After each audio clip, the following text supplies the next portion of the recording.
welcome to this edition of Grief Chatter, the next chapter. I did do my homework. I did make myself remember what the edited title was. And today we're talking about how grief opens our eyes. So one morning I was listening to an audiobook, which I do all the time, and it comes up on Grief Chatter quite often.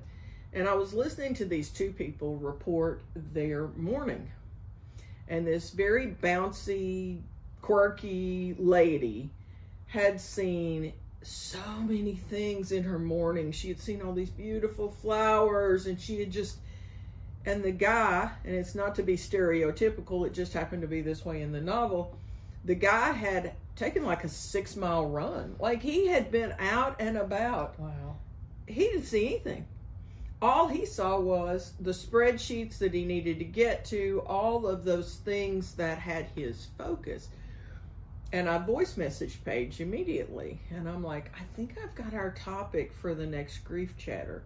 Because even though these two people weren't grieving necessarily, they had such different vision. Yes. Such different vision. Speaking of vision, if I were to be able to take the phone camera off of the tripod and show you what is in my vision at the moment, but even just a little glimpse in our normal, our professional studio, otherwise known as Paige's dining room, you will notice we have our beautiful flowers, and those have significance, I do promise you, because I've seen these flowers before. They do look familiar to me. But we have a printer. Mm-hmm. We have our normal prop back here, this checkerboard. We've got a painting, and we have what's left of a Christmas tree. But over here, we have Girl Scout cookie warehouse. Mm-hmm. Would you say 200 boxes? We picked up 200 cases on Saturday morning. I'm the Troops cookie manager. I can see that. Yes. So we always order extra because we have 8 booths coming up. So if you're in the New Orleans area, you can find us and buy all of these cookies. There's my plug for that. Before next Grief Chatter. Come on, please. Yes. Come on, do it for us. But it is very interesting to see just so much around us. But I keep focusing right here. Like that is overwhelming. This is a thing of beauty. But I might not have noticed it as much if I didn't have all of this around me and I wasn't specifically trying to focus. And so I told Paige, as I've been thinking about this, I see it in 2 different ways, talking about how grief opens our eyes. Number one, in the early, I won't say stages because I hate that word and we know that, but the earlier periods in the grief process, because grief is a lifelong journey. Yes. But in those first, whether it be months or it be a year or two, that first season of time where everything is about your loved one not being there, like 24/7, all over the place. Grief can still open your eyes. It just looks different than when you are further along in the process and you've really gotten that this person is not here and is not coming back. Mm-hmm. And you have your eyes opened possibly in different ways. So Paige, I'm gonna let you start out. And so yes, the roses of course mean something very dear to me. Absolutely. I had the privilege of caring for my husband's aunt for 17 months, and she recently passed, and she loved roses, especially yellow, but she also loved everything colorful. So my daughter said she needs hot pink too. And I think for me, you made a good point before we started this of normally I can see color, but this new grief chapter for me, I don't see the color, and I'm probably just plowing through the rose bushes of trying to get to the next step. her grief is early on, very early on. Mm-hmm. You can see these are still beautiful, and they're from the day of. So that's how early on we are in the grief process. But as I was talking to Paige about this, I've had people over the years tell me I can't see in color. I had one lady specifically, she's the one who wanted to throw a book at me. And I told her to go to it. I was fine with that because it meant that we were cracking the shell that she had around her that was like concrete for so many years. But she was talking one day when I finally got her to realize that she was making progress, because she didn't believe she was. And I literally heard the progress and was able to point it out. And she said, well, I never will see bright colors anymore. And I'm like, I'm okay with that. But the fact that I know you're seeing pastels at the moment, that is still a leap above the grayscale that we were sitting on, or she had been sitting on for at least 5 years before I met her. And I was telling Paige about another story where someone who gets mentioned on Grief Chatter quite often, she was so quiet and thoughtful, but when she spoke, oh my goodness, it was mic drop moments. And I use them so often. And one day she was talking, she was probably at that point, I'm going to say somewhere about 18 months past the death of her loved one. And she realized that she had been living in grayscale, that she had not been seeing color. Wow. And she brought that up in the group, but she talked about the fact that that morning she had looked out her back window and there was a particular flower out there and she saw vivid color. And that was the first time that she had noticed that in the entire grief process. And it stuck. All these years later, that stuck with me. And I think about it because I think about the seasons of my life where, whether it's grief regarding the death of a loved one or whether it is stress that has my focus so on the urgency of the moment, where I don't even see grayscale during that time. I'm lucky if I know my name, and some days I don't even know that. And so realizing that you've got the two different elements of how grief opens your eyes. Truly. And I think for me, I'm also not shocked, but surprised at the grief.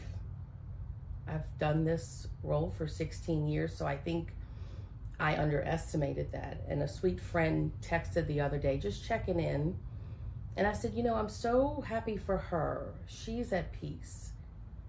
But it's still just surreal for me. And she said, just because you're happy for her doesn't mean that it's going to be so easy for you. And she's a very quiet friend. I'm like, look at what she just did.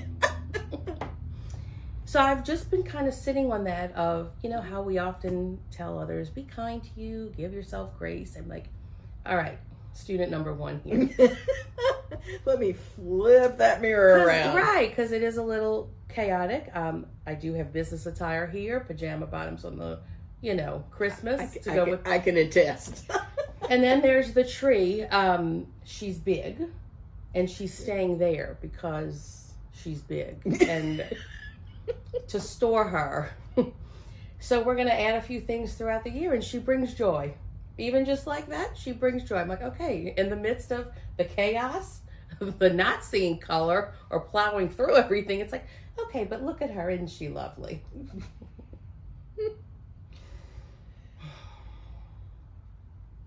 That's what early grief looks like a lot. And it's not unusual at all for what Paige just said, where somebody, when we make the initial phone calls, the thousands of times I've had somebody say, Mama's in heaven, or whatever it may be, something in that ballpark of that. And that's one of the reasons as hospice professionals, we try as best we can to be able to call again, because sometimes in the early, especially with an anticipated death, not the phone call out of the blue kind of thing, but the anticipated, you will have a lot of that. Oh, I'm so thankful that they're no longer in this place, that place. I'm so thankful. They're with mama, they're with daddy, they're with those type of things, and that's all well and good. But the thing is, when you get a few more months down the road, and the fog begins to lift, and your heart begins to go, yeah, I'm really thankful. I'm thankful that she's no longer going through this, or he's no longer going through that. But, like, who do I call when my car breaks down? Who do I call whenever I need her recipe for whatever? Who do I call when I've had a bad day at work and that person is not there to be my anchor? And there are, like hundreds of other examples I could give for that. And that's a different phase in the grief process. And having vision during that time can look different, because by that point, your eyes have been open to a lot of things, including your own pain. But you also may very well appreciate more, whether it be color, whether it be the encouraging hug that you get, the little text message that comes across, the reminder that somebody's still thinking about you.